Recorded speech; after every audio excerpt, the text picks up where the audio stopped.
critters, welcome back to my channel. Today I'm going to be teaching you how to fleece your mask. You can also use felt, but I find fleece is easier and has a better result. So for materials, you're gonna need your mask base. Mine is altered, but you can also do it with just a normal cat mask base. You're gonna need hot glue, and if you have the option, I recommend turning it to the hottest setting. You're gonna need your felt or fleece. I get mine from my local fabric store, but you can also get it from craft stores or Amazon. And then you're going to need some scissors. I recommend using fabric scissors, but you can use any. So first of all, you're gonna decide the order in which you're gonna glue your felt on. I like to start around the nose bridge, then go down and out and up, but some people like to start on top and go down. It's whatever is easiest to you. If you're using a material that has a softer side or a fuzzier side, I would recommend putting the fuzzier side down so that it's easier to paint and doesn't pill in the future. But it's not that important. So, to start, we're going to take our hot glue gun and put some hot glue around the nose area here. Make sure to kind of fill it up and also use the nozzle of the glue gun to spread it out so it's not as clumpy. If you're more unfamiliar, you can start with less glue. Then you're going to put your material on, make sure it fits, and start smoothing it out with your fingers. Make sure you do this quickly so that the hot glue doesn't dry and then create lumps.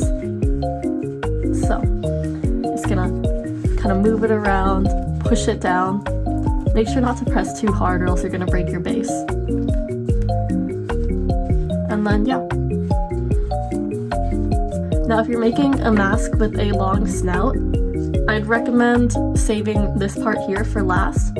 But since I'm doing a small snout, I'm just gonna take my glue and go straight down. Same thing.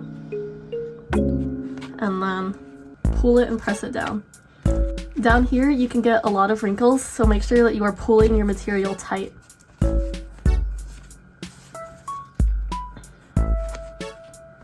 So around curves like this, I find it easiest and less wrinkly to do it all at once, so pull all this over. But if you're more of a beginner, I would recommend doing it in small portions. But what I'm gonna do is I'll put the glue all around it. Make sure you especially get some on the bottom here, don't cut it off. And then pull the fabric over. So you don't want it to fold up like this, you make sure you're pulling it over. And then you're gonna use your hand to smooth it out.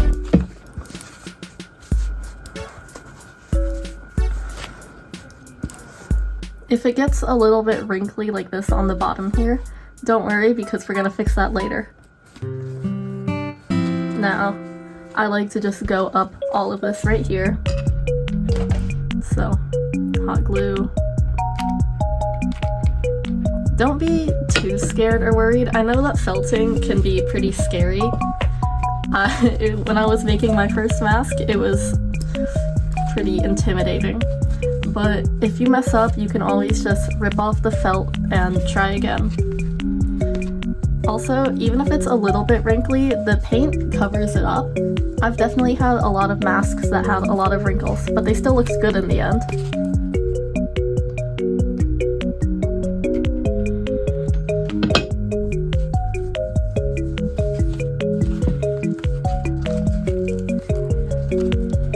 Now that we've got the bottom half all glued down, we're just gonna glue on the forehead. I like to just go in lines up. If you're using one of those felt sheets, you might find that you don't have enough material to cover the top of the ears, and that's okay. What you can do is cut it off here and then use different sheets of felt for the ears, and it won't be very noticeable after you paint it. So, I'm just gonna go about to the top of the eyes here. You can do this 3 different sections if you want, but I find it easiest to do all at once. So we're gonna pull Really make sure that you are pulling the fabric, or else that's how you get wrinkles. It's okay if you're causing wrinkles in unglued places because you're gonna fix that later. Like here in the bottom of the ears and here, that's okay because we're gonna pull that over later. What we really want is to keep the parts that we're gluing down smooth. Okay, now we've just got this little bit of the forehead. Don't put glue right here yet. If there's space between the ears and the back of the base, don't put glue there yet because it's just gonna harden and then you're gonna have a lump there. So we're just gonna finish off the forehead here. By the way, this is the same process no matter what your base looks like. The only thing that's different is you might have to cut down here, which I will explain in a moment. Now we've got the face part all glued. We're gonna start on the ears. When gluing your ears, if you're using the same piece, make sure you get a lot of glue down here and press it in, or else you're gonna get wrinkles right here. Before I did that, like on this old mask, see, I would get a lot of wrinkles right at the base of the ear. We're gonna shove a bunch of glue in there. You'd rather have too much than too little. So you can get a bunch of glue in there on the bottom. And then pull the fleece tight and really press it down. You'll notice instead of kind of smoothing it out, I'm just pressing it in. Now, you're just gonna do the same thing. Do it in sections. I like to do 3 or 4. Put your glue on. Pull the fabric and press down. Make sure if you have a 3D element like here, I like to use my thumb to just stick it in there, make it a little bit more noticeable.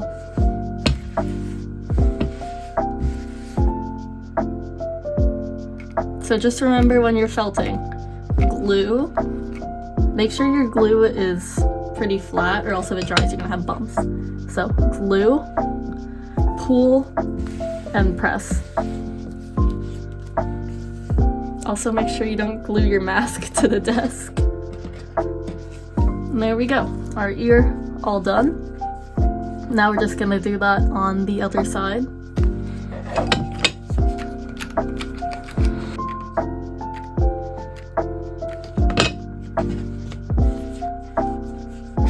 See, we can already see the wrinkles forming over here, so we want to push it down. Remember, don't panic if you see wrinkles forming, because then you're just gonna get messy. Just make sure that you pull your fabric really tight and then smooth it. And again, it's not that big of a deal if you do have wrinkles because they aren't that obvious.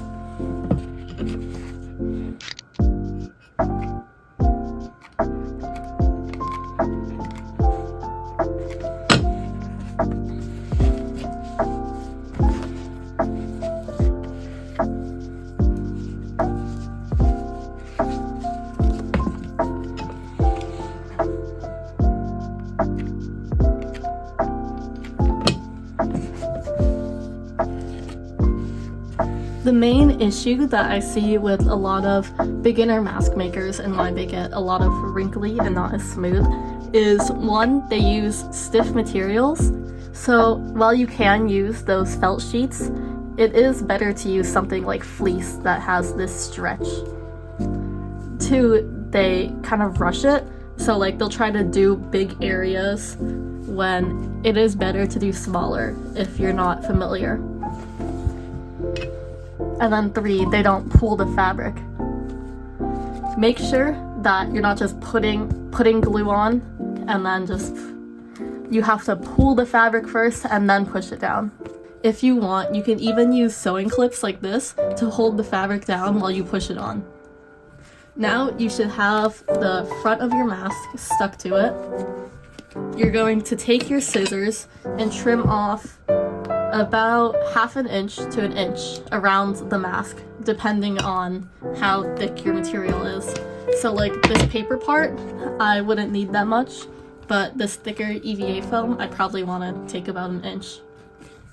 Also, if you're doing a mask with a snout and you've left this part, what you're gonna do is put your scissors under and make a cut, and then you're going to trim off the excess because it should be kind of held up like this on the snout.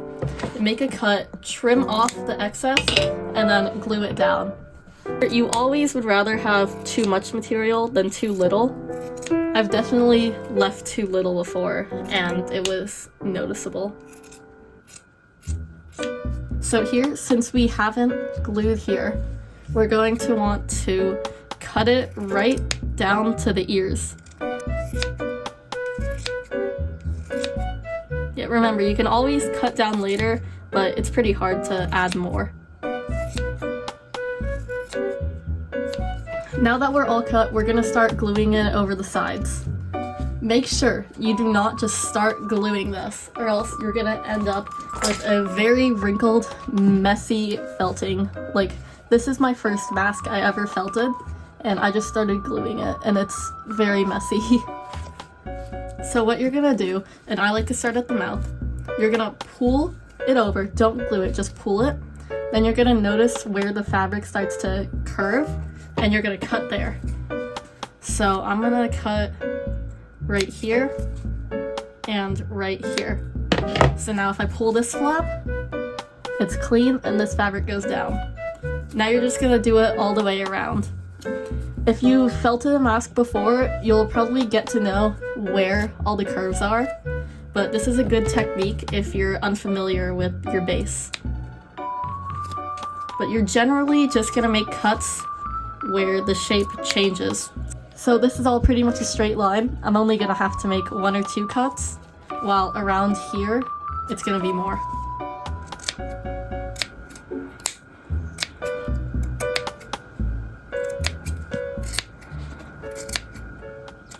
Again, this process is very dependent on what your bases and such look like.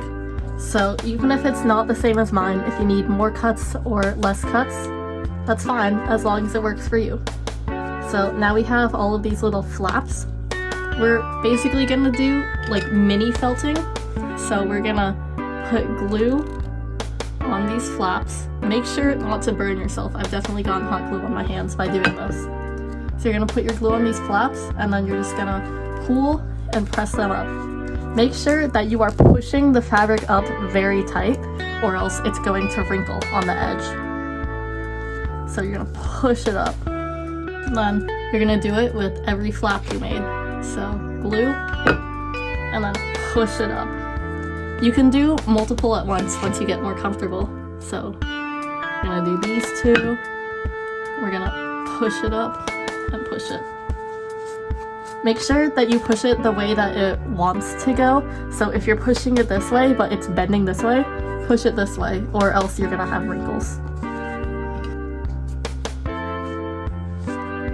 That's another thing I see people do, is they don't really pull these edges tight, and then you get a lot of wrinkles on the side of the mask that are pretty noticeable. Which, again, if you have a lot of wrinkles on your mask and you're really not satisfied with the felting, you can just rip the fabric off. And here's how the edges are looking so far.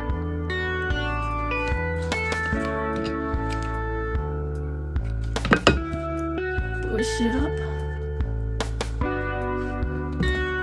If you're worried about burning yourself, you can get silicone heat protectors for your fingers. But what I like to do if I get hot glue on my fingers, like right now, just quickly make sure you roll it up into a ball and then kind of flick it off. So also, if you're gonna touch hot glue, make sure that your fingers are wet so you can keep a thing of water, or you can lick them. So if I have a little bit of hot glue and it gets on my finger, first thing I want to do is start rolling it up, because you don't want to let that liquid sit on your skin. That's gonna burn you. And then you have your little ball of hot glue. Obviously you shouldn't try to get hot glue on your fingers, but if it does happen, which it does, that's my tips. You may see videos that are like, oh yeah, I'm a mask maker, hot glue doesn't hurt me anymore.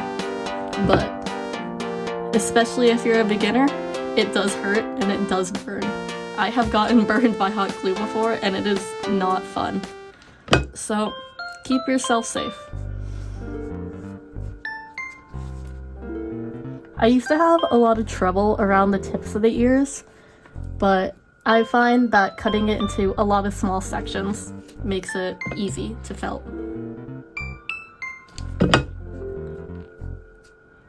Also, if you find that you didn't leave yourself enough room, you can try to stretch the material as much as you can. So like this, I just stretched it all the way over here. Or you could take some of your scrap and glue it on top. But like on the edges of ears, for me, it should be fine because I lined the backs of the ears, so it's not very noticeable. Now, once you get here, we're going to switch back to what we were doing earlier and put the glue on the base. And then we're gonna push, ooh, it's got hot glue on my hands. Push this part down and then pull it over. This isn't very important because we're gonna take some of our scrap, cut a strip,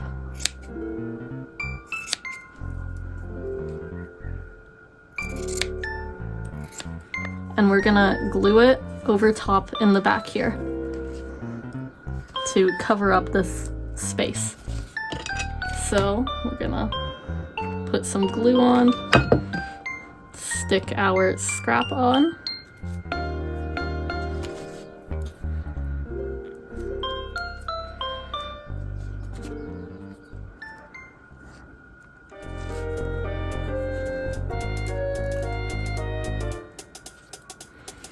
and then we're just gonna glue the flap down like normal.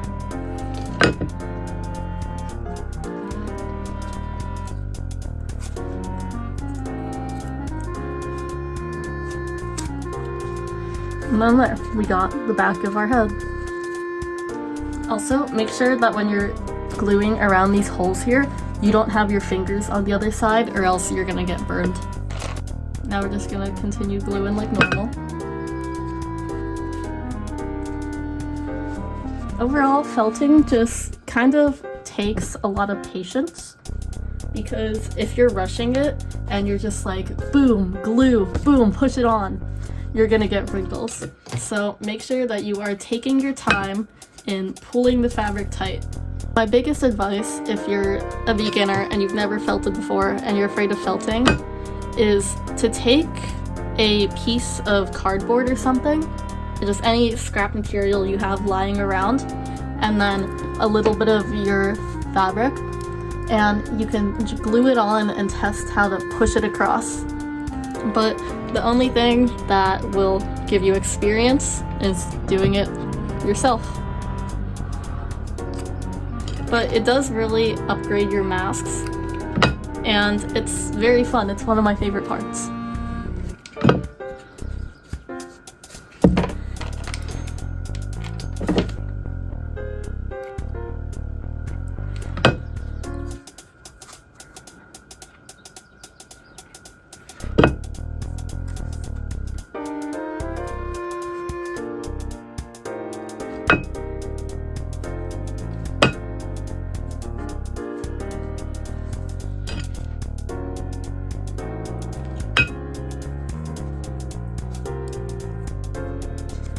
And we're done. I've glued down all of the flaps around, and your mask should look like this, with it's all the way felted around and then has the eyes. So to do the eyes, you're going to take your scissors or a craft knife and you're going to cut out a little X shape from the top of this part to the top of this part and this to this. But I like to add some more just so that you can really get down into here. Also, if you're adding felt eyeliner like me, this doesn't really matter that much because it's going to be covered up. This is a lot harder to do if your mask has smaller eyes, like the unmodified mask bases. So if you're scared, you can cut the eyes a little bit bigger. So now we've got all this. It's the same thing. We're just gonna glue down our flaps to the inside.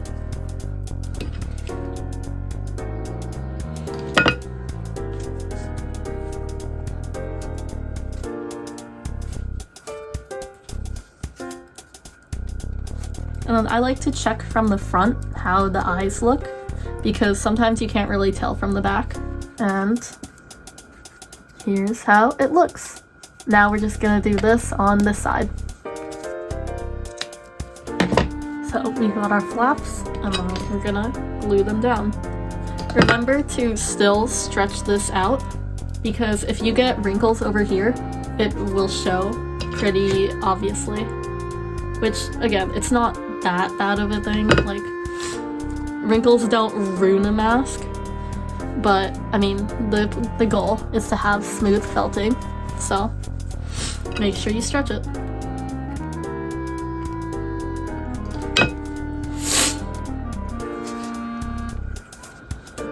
And here we are. We are done felting our mask. Now you can go on to paint it or color it with markers or whatever. Felting used to be so scary for me because I would get so many wrinkles, but now I've figured out the techniques and I hope to share them with you. If this tutorial was helpful, please consider leaving some support. So, interacting with the video, commenting your thoughts. If you're able, it would be awesome if you could go check out my channel memberships and Etsy. And if not, that's totally fine too. I appreciate all of you who are here and watch till the end. Let me know if you have any questions and tag me in your creations. And see ya!